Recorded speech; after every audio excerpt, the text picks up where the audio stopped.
Yohanan, or John, chapters 2 through 4. And on the third day there was a wedding in Cana of Galilee, and the mother of Yeshua was there. Both Yeshua and his taught ones were invited to the wedding. And when they were short of wine, the mother of Yeshua said to him, "They have no wine." Yeshua said to her, "Woman, what is that to me and to you? My hour has not yet come." His mother said to the servants, "Do whatever he says to do." And there were 6 stone water jugs standing there, according to the mode of cleansing of the Yehudim, each holding 2 or 3 measures. Yeshua said to them, "Fill the water jugs with water," and they filled them up to the brim. And he said to them, "Now draw out and take it to the master of the feast." So they took it. But when the master of the feast had tasted the water that had become wine, and did not know where it came from, though the servants who had drawn the water knew, the master of the feast called the bridegroom and said to him, "Every man at the beginning sets out the good wine, and when they've drunk, then that which is poorer comes next. You've kept the good wine until now." This, the beginning of the signs, Yeshua did in Cana of Galilee and manifested his esteem, and his taught ones believed in him. After this, he went down to Capharnaum, he and his mother and his brothers and his taught ones.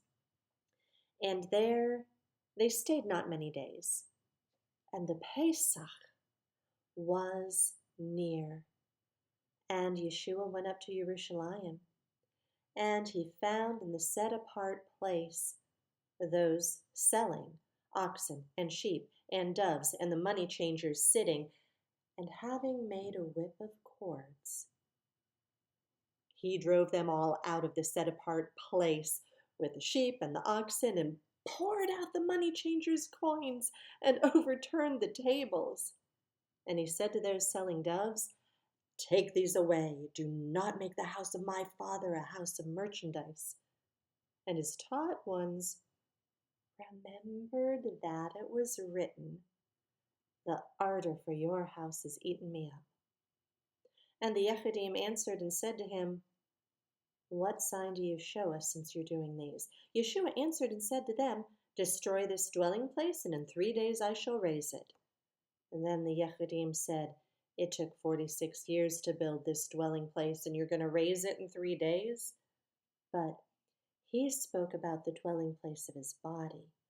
So, when he was raised from the dead, his taught ones remembered that he said this to them, and they believed the scripture and the word which Yeshua had said. And when he was in Jerusalem at the Pesach, at the festival, many believed in his name when they saw the signs which he was doing. But Yeshua was not entrusting himself to them, because he knew all men and had no need that anyone should witness of man, for he knew what was in man. Chapter 3. And there was a man of the Pharisees, Nachdimon was his name, a ruler of the Yehudim. And this one came to Yeshua by night and said to him, "Rabbi, we know that you are a teacher come from Elohim, for no one is able to do the signs you do if Elohim is not with them." Yeshua answered and said to him, "Truly, truly, I say to you, unless one is born from above, he is unable to see the reign of Elohim." Nectamon said to him, "How is a man able to be born when he is old? Is he able to enter into his mother's womb a second time and be born?" Yeshua answered, "Truly, truly, I say to you, unless one is born of water and the Spirit, he is unable to enter into the reign of Elohim. That which has been born of the flesh is flesh, and that which has been born of the Spirit is spirit. Do not marvel that I said to you, you have to be born from above. The wind blows where it wishes, and you hear the sound of it, but do not know where it comes from and where it goes. So is everyone who's been born of the Spirit. Nicodemus answered and said to him, How is it possible for this to take place? Yeshua answered and said to him, Are you the teacher of Israel and do not know this? Truly, truly I say to you, we speak what we know and witness what we have seen, and you do not receive our witness. If you do not believe when I spoke to you about earthly matters, how are you going to believe when I speak to you about heavenly matters? And no one has gone up into the heaven except he who came down from the heaven, the Son of Adam.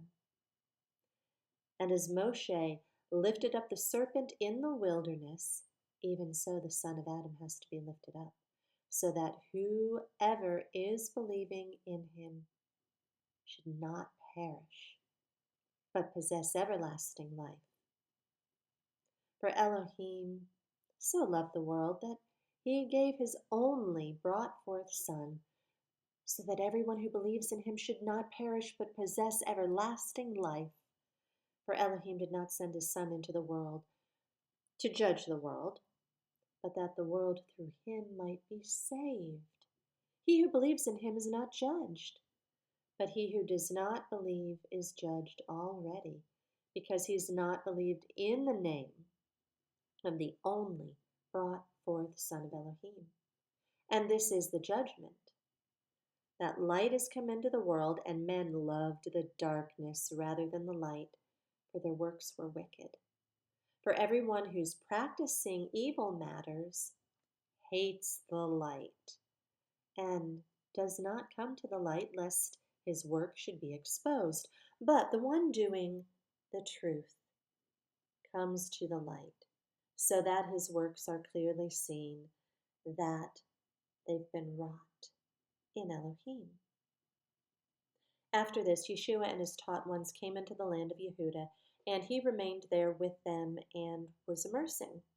And Yohanan was also immersing in Ain, near Salim, because there was plenty of water there, and they were coming and were being immersed, for Yohanan had not yet been put in prison. Then a dispute arose between some of Yohanan's taught ones and the Yehudim about cleansing. And they came to Yohanan and said to him, Rabbi, he who was with you beyond the Yarden, to whom you've witnessed, see, he is immersing, and all are coming to him. Yohanan answered and said, No man's able to receive any matter, unless it's given to him from heaven. You yourselves are witnesses for me that I said, I'm not the Messiah, but I'm sent ahead of him. He that has the bride is the bridegroom, but the friend of the bridegroom who stands and hears him rejoices greatly because of the voice of the bridegroom. So, this joy of mine is complete. It's right for him to increase, but for me to decrease. He who comes from above is over all. He who is from the earth is of the earth and speaks of the earth. He who comes from the heaven is over all. And what he has seen and heard, that he witnesses, and no one receives his witness. He who receives his witness has set his seal that Elohim is true, for he whom Elohim has sent speaks the words of Elohim, for Elohim does not give the Spirit by measure. The Father loves the Son and has given all into his hand. He who believes in the Son possesses everlasting life, but he who does not obey the Son shall not see life, but the wrath of Elohim remains on him.